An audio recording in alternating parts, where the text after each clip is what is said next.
Ki te whakatatai kapa haka arohe ma ngā kapa kura tuarua o te tai tokerau I tū I ngā rangi whakatānei. Kua tohua ko te kura kaupapa Māori o Kaikohe hei toa I tā rātau whakatina nei o rātau tūpuna o ngā puhi, pēnei me te toa o te riri me hongi hika tonu. Whāia ko te whare kura o te rangi a niwa no te hiku o te ika ki te tūranga tuarua, ko te kura kaupapa Māori o te rāwhiti roa no te rohe o Whangārei ki te tūranga tuatoru. Katoa rātau ka whakakanohi I te rohe o te tai tokerau ki te whakatatai a motu ka tū a te rātau. Kia titiroa ke tātou.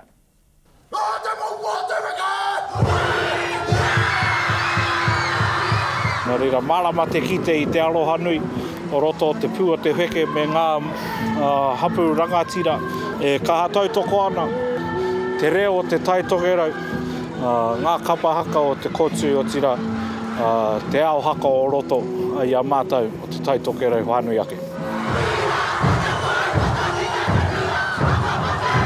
Haramoa te tāhua o te haka tūtū mai I tēnei kaupapa ko Tōkihi ki tua, ki konei ki te kai kohe ki te pū o te wheke, ki konei ki tēnei whare tino haka miharo ko Papa Hawaii ki tō nengoa.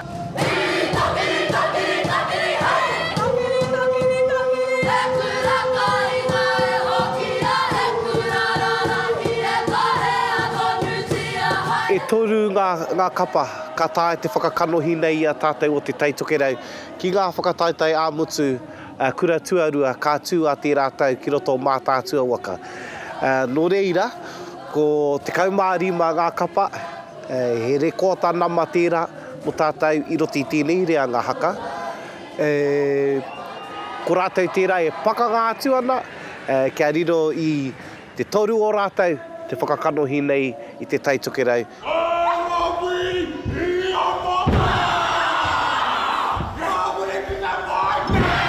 Miharo atu anau ki ngā tamariki katoa, ngā tauira katoa katu ki runga I te whatarangi, haunga āku ake no te rāwhitiroa, engari e miharo e nei mahi mua tātou tai tamariki o te tai tokerau.